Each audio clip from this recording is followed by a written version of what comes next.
there, my name is Chris Whitmer. Welcome to my channel. I've gotten a few subscribers recently and I've had some really wonderful comments from folks, so thanks a bunch for that.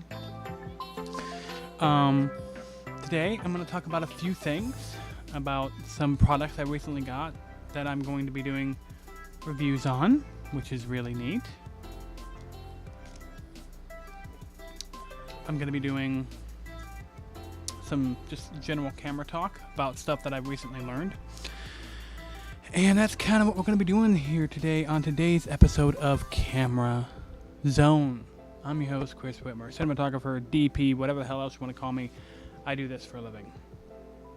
So, you might notice my lighting is a little different than it usually is because I bought a light. Now, what you might notice about this light is it is super duper soft. It's a soft light. I went ahead and picked up one of those really awesome Dracast circle LED things. I'll put a picture. I took a picture. We'll pop it in here. Terrible picture. It's a Dracast 400. Came with this bag. Really nice bag. All these lights are running off the same Sony batteries, which is awesome. This light's set to 56 Kelvin at, I believe, its brightest quality, so it's bright. I can tell you that much. It's a very bright light. That's a lot more comfortable for me. Sorry about that. It's a very bright light, so you don't have to worry about that. It was 99 bucks. It's usually like 200 something, and it'll like at its peak brightness at 44 Kelvin, which you can white balance for. It's incredibly bright. And it's pretty awesome because of that. So, I'm out of focus. I'm out of focus. Hello. There we go.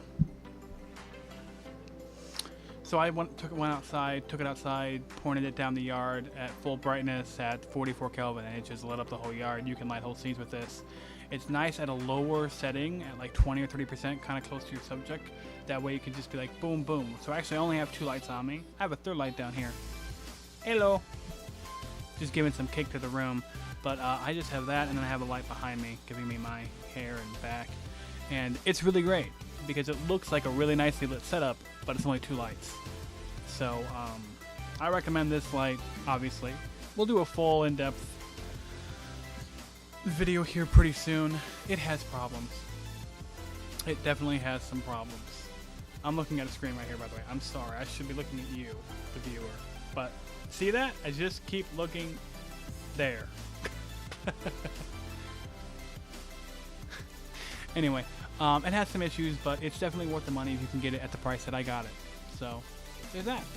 I also picked up a Benro travel tripod, which actually I can grab. It's right over here. I can get it. I'm gonna fall on camera. All right, there we go. Oh shit! Oh shit! Look out! It's coming. Travel tripod. This is not my nice man photo. Pick this sucker up. Benro, I believe it's the S8. It's got S8 head. I picked it up at a store. I just walked in the store somewhere, and I was on vacation and bought it. Awesome little tripod. We're doing a whole review on this. If you have a small camera, pick her up. She's great. Comes with a really great bag too. I think it was $200. It may have been a little cheaper. I'm not sure. It's right around 120 to 200 bucks. There. Now. So I want to talk about those products in depth in their own videos when I have a space that's different than this floral prison I seem to be stuck in.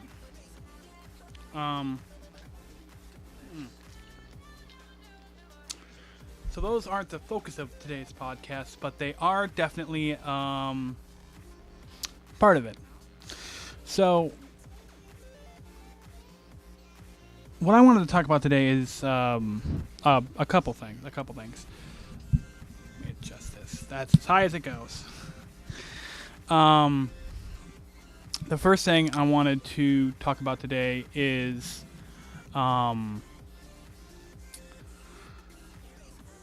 Technicolor.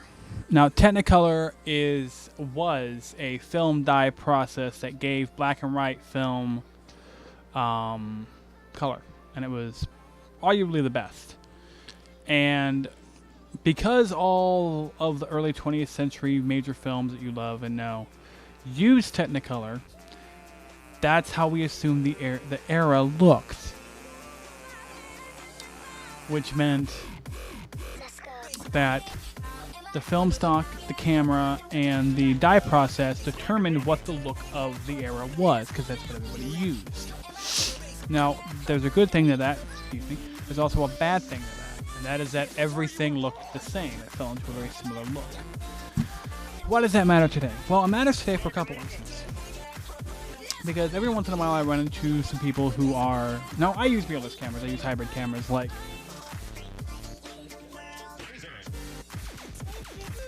these. Attached lens, hybrid cameras. I got the Sony RX10 on me right now because it's got pretty decent autofocus. You might focus the screen once in a while, but I'm not going to go terribly out of focus. So, it's nice. But that's a Carl Zeiss lens in the front of that thing that you're seeing me on. It's a very nice camera indeed. And this, Panasonic FC2500. These are the cameras I use. Because I still need to do video things with my camera. I need to be able to zoom during a live shot. I need to be able to... That's a loud chair. I need to be able to zoom during a live shot, record as long as I possibly can. I need to be able to put audio in, get audio out. I have headphones plugged in right now. They're not in, but they're right here. Things like that. I need all these things, from a camera. So I don't use interchangeable lens cameras because I don't have thousands and thousands of dollars to blow on lenses. So therefore, I don't have cameras that have interchangeable lenses. I buy cameras that have good lenses with a decent sensor, and I use them. Like there's obviously the Sony X70, Z90. Those cameras are really decent with great glass. The new Canon Vixias are great cameras with great glass. And then you got, there is JVC 170-200. Decent camera. If you pick if you can keep it at the right aperture, it's a really nice setup too. But I'm just not going to go out there and waste $2,000 on a set of primes that I can't really do a lot of my work on. I do video, which means I do narrative film, and I also do television. And television likes zooms a lot. It's almost essential. So, smooth zooms too. So because of that, I just use these cameras. They record 4K, which is good enough at high bit rates, and the Panasonic can do 10-bit out, which is useful in 1080, not useful in 4K. From what I've seen in tests, 8-bit, 10-bit, and 4K doesn't really matter at all. It doesn't really affect it. You're going to hit the limit of your bit rate before you hit the limit of your color depth. So that's something to be aware of. Back to my point. I run into people that are DSLR filmmakers. They're DSLR filmmakers. And, they're holding a mirrorless camera, typically. Which means they're not DSLR filmmakers because it's a mirrorless camera they're holding. So that bothers me initially. But we're going to get past that incredibly stupid thing that happens. And that is people that buy very, very expensive bodies and put on crappy lenses. Why? The lens is the most important part of your image. Well, I can shoot 8K at 97 million frames a second at ISO 45 billion in the field in the middle of the night, and I'm using a f4 lens. But it's gonna look great. Is that lens even resolving 4K? 8K, whatever that idiot was doing. You know what I mean? You get my point? And so you get all these people using these bodies with crappy lenses, and so you get this look. And it was really prevalent a couple years ago. I don't know if it's as prevalent now, but it looks clinical, clear, and perfect. Like, we're using the best. We're using a Carl Zeiss lens, and we're using a Carl Zeiss lens on a fancy sensor. It's gonna look good.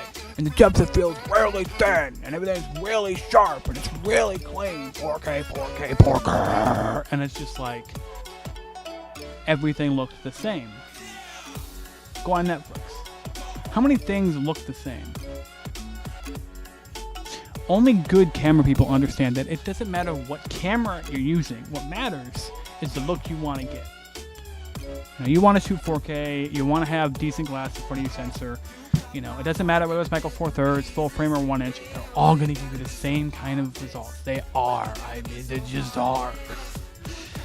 You know, what drives me up a wall is people that go nuts about low light when every camera can do low light situations. Very few cameras can't do low light situations.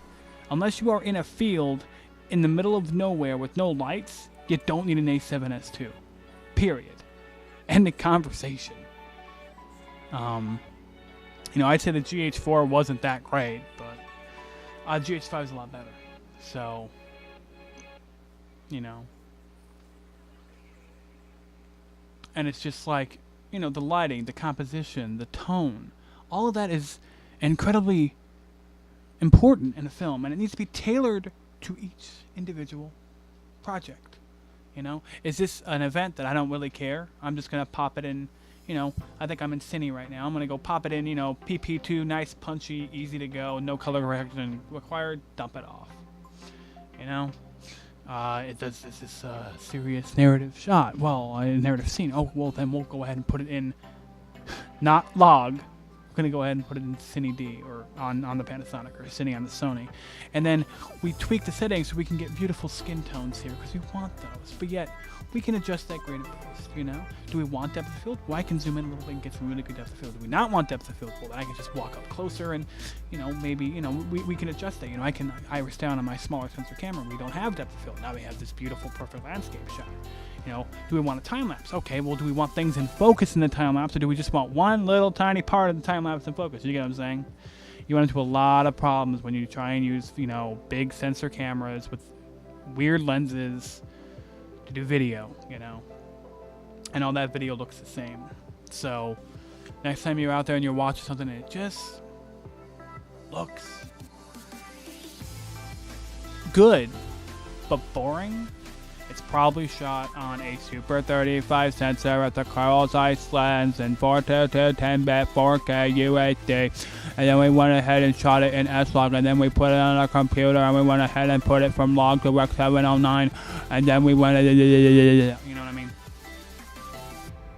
And it's identical. So don't be afraid to, you know, use your lighting to really emote mood. Use your cameras, use your glass, and use your sensor to do the most amount of work possible with one piece of kit. But know that you can make that piece of kit, you know, like the RX10. You can make that camera look super, super, super lifetime 60p movie look, all the way to just, you know, HD TV look, all the way to super dramatic film look, all the way over to super high contrast sports look. And you can adjust that, you know, and you can, you know, be set to what you like. And you can use your eye to determine what the look of a film is narratively and creatively. You know, don't do what everybody else does, you know. Don't use a Blackmagic cinema camera to film, you know, a corporate event. Don't do it. Don't. You don't need it, you know. If all you do is narrative film work, then yeah, sure, buy a Blackmagic Ursa, but, you know, don't shoot in log. Shoot something different. Pick your picture profile out, especially if you're low budget.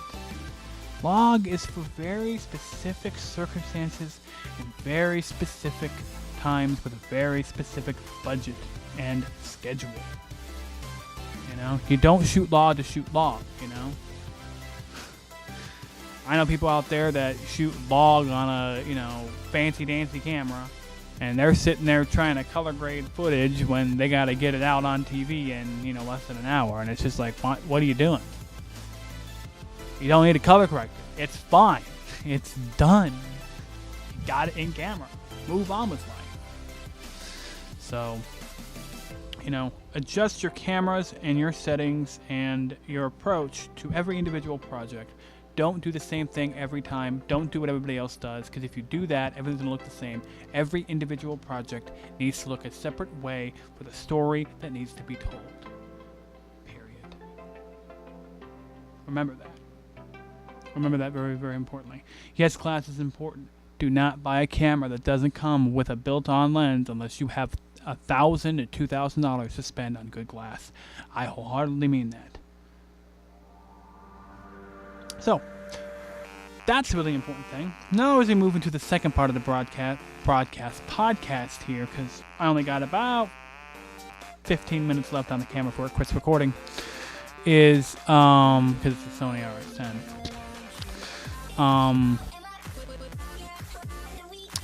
Is log.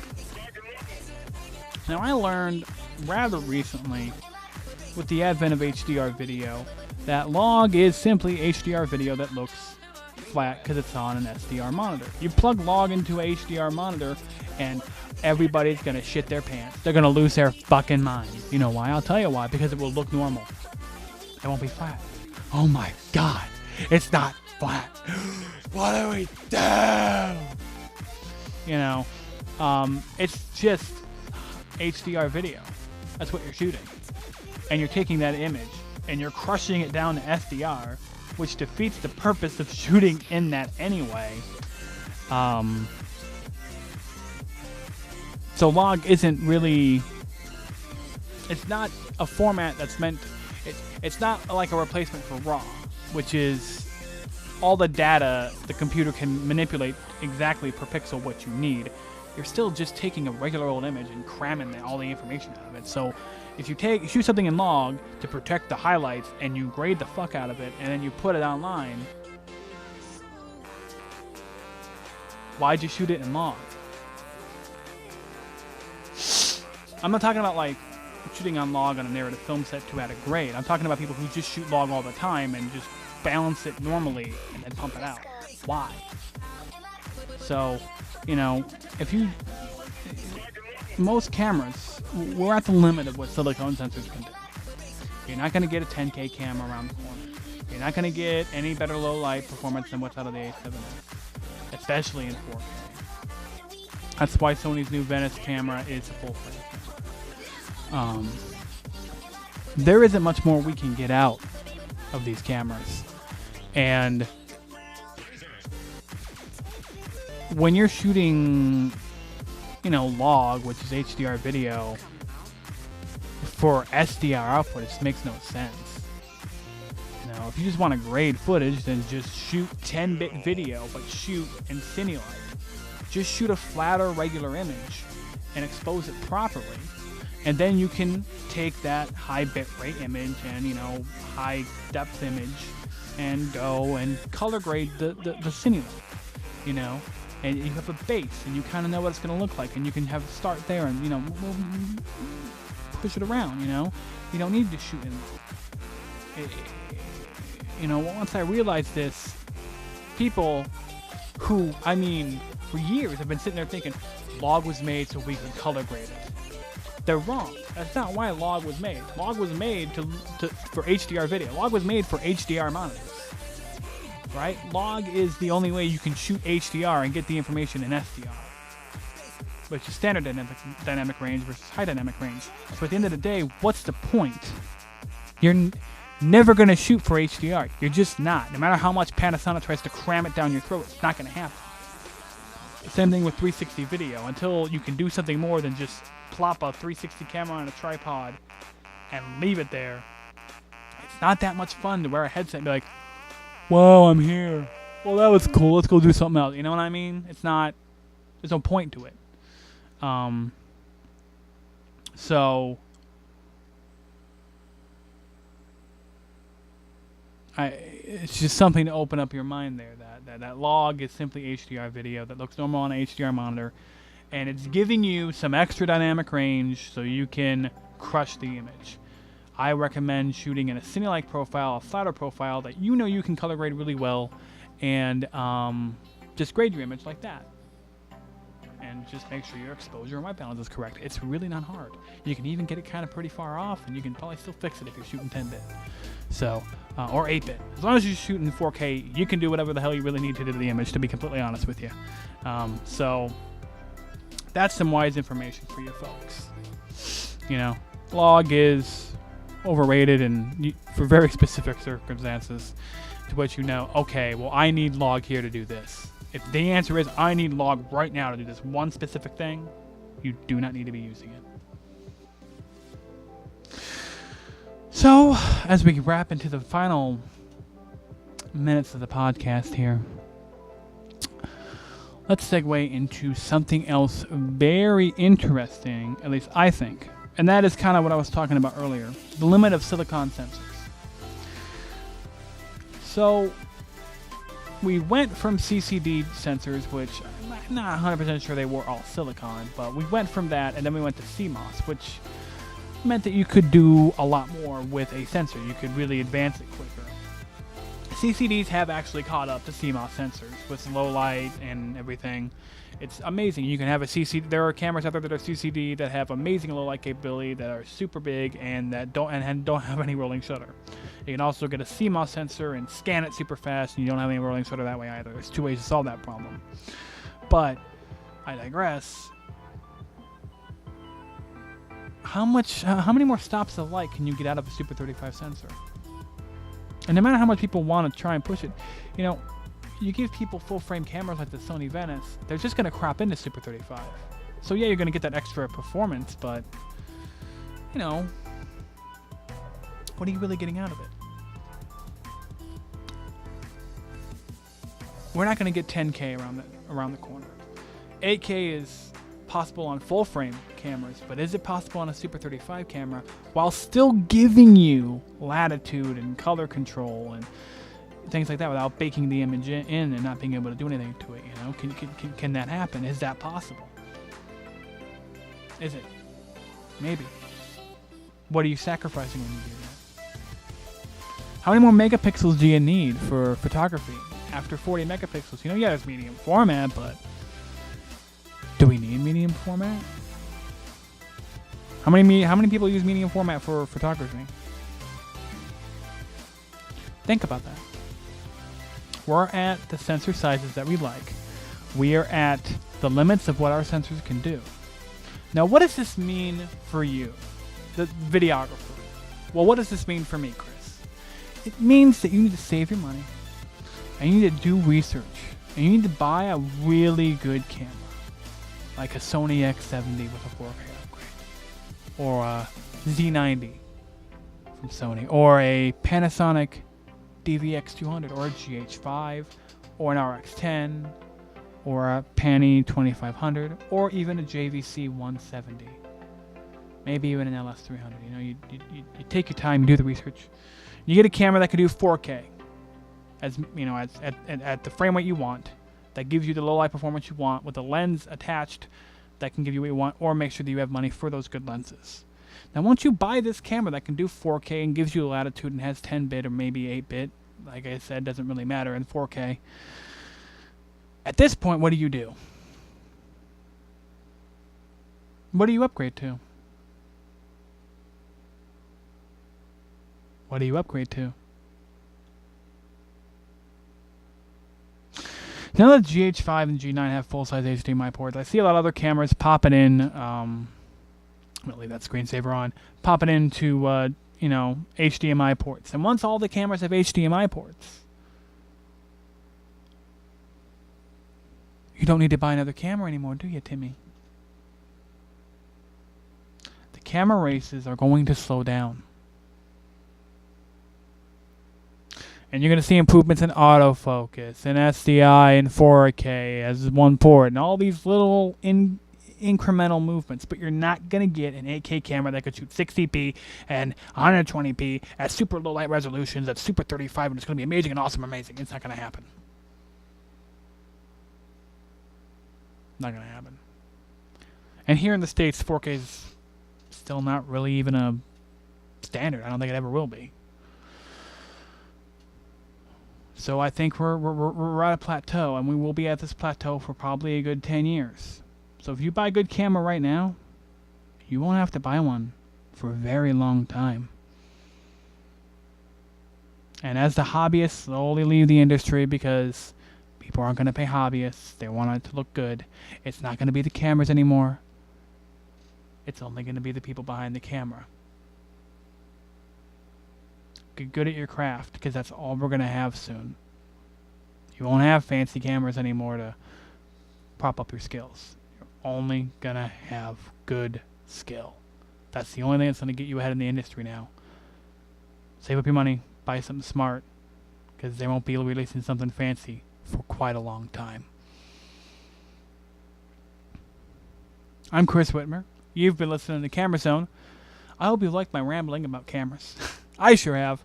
I can assure you that 99% of this stuff I have read in articles. I'm just too goddamn lazy to bring it up. If you have any questions, put it in the comments down below. Do a quick Google search. You will probably find the information I'm talking about. And if not, I'll link you to something if you really want to know more information on it. Thanks a bunch, everybody. And, you cut my heart in a million pieces. Damn, why you gotta be so heartless? Why you gotta be so heartless? You cut my heart in a million pieces. Damn, why you gotta be so heartless? Why you gotta be so heartless? You got me like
so heartless. Why you gotta be so heartless? You cut my heart in a million pieces. Damn, why you gotta be so heartless? Why you gotta be so heartless? You got me like